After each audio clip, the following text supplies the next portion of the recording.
following paid commercial program is brought to you by TD Wealth. Welcome to Money Talk. I'm Kim Parley. Great to have you with us. The U.S. debt ceiling deal struck by President Joe Biden and Speaker Kevin McCarthy has passed a major hurdle as it clears through the House. But the process is not done.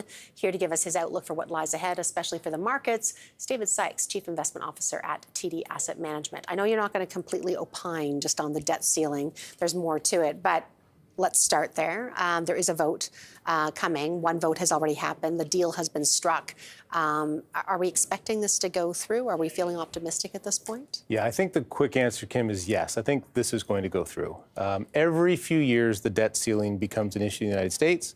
And every few years, we spill a lot of ink and a lot of time thinking about it and what could the possible ramifications be.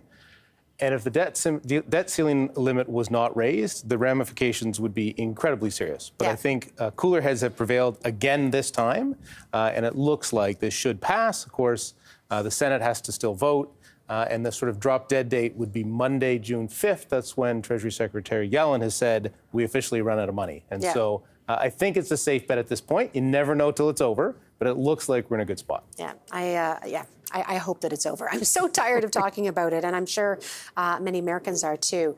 Let's step back and take a look at all the big issues out there in the markets right now. And I think this is, and maybe it came from you or someone on your team, this is the most unloved bull run we've seen, or run, I'll say, up in the markets in the past little while.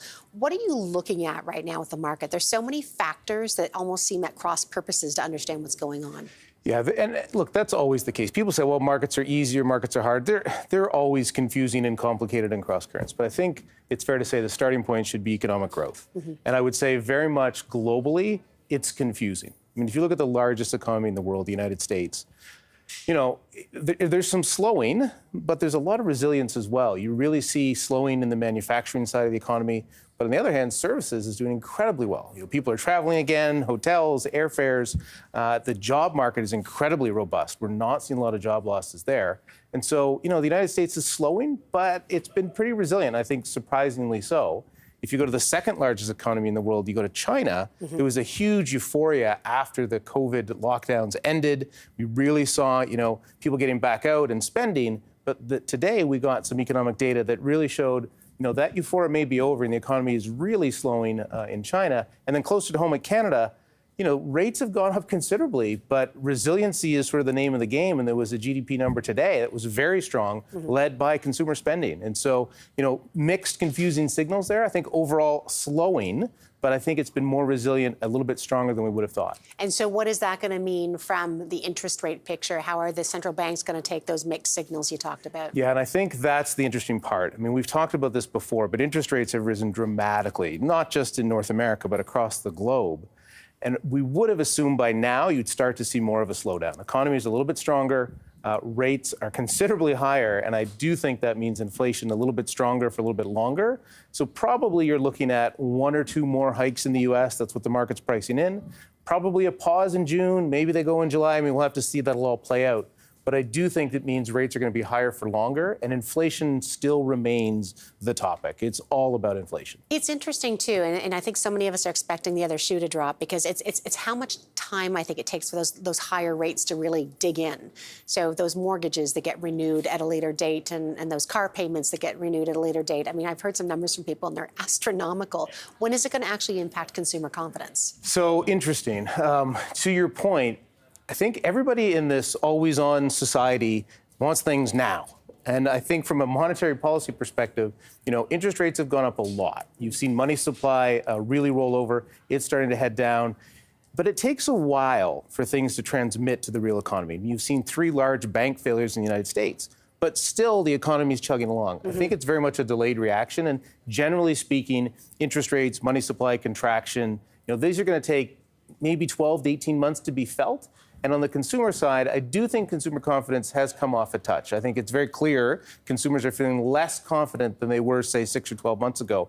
But I think as a theme for our group, it's really about let's be patient. You know, we're cautious at the moment, but the data keeps being a little bit stronger than we expect. But I think as the next few months and quarters unfold, I do think you're going to see that slowing theme continue. And you're going to see that in earnings, I assume, because that's the one thing that's been happening is people keep bracing for this earnings slowdown. There have been pockets. Well, actually, I'd say there's been lots of smaller slowdowns. But at the same time, you get things like this huge AI boom, and it seems to distort the whole picture. So I don't know. What are you expecting on the earnings front? You know, on the equity side of the equation, at the end of the day, you know, stocks go up when earnings go up. Yep. And I think we've just finished the earnings season, and it wasn't the strongest earnings season on record by any stretch, but it was certainly better than expected. Right. But to put it in some context, you know, for this year, 2023 in the United States, we're looking for top-line revenue growth something like 2% and earnings growth something like 1%. That's not exactly a vibrant picture of earnings growth. And there is an expectation in the market that next year in 2024, revenues pick back up again, 5% growth, and earnings are expected to rise 12%. I think we think that's a little optimistic, thinking about all the headwinds we've talked about, rates, money supply, you know, inverted curve, commodities may be telling us something, energy prices have headed down recently. And so I think we're still a little bit cause for concern here, a little bit cautious on the corporate earnings outlook. Yeah, the commodities piece is interesting. It's pulling back. Commercial real estate, I know that's something that comes up. I know in a lot of conversations now everywhere. What's your take on it? So it's a concern for sure. I think the main concern is a lot of commercial banks in the United States are lenders on the commercial real estate side. You have seen some impairments, some defaults in the United States, and that gives one cause for concern. I think from our approach, though, it always comes back to this notion of quality. And if you're in that commercial real estate space, it really is about, you know, quality covenants, quality assets. And I think if you are, you know, a tier one class A type property next to public transit, good tenants, long-term leases contracted, I think you'll be just fine. But you know, there are definitely going to be pockets outside of that quality spectrum I'm referring to that you could see some wobbles. All right. Well, when we come back, we're going to dig in a little further with Dave and find out what does all that mean in terms of asset allocation, what TD Asset Management is looking at.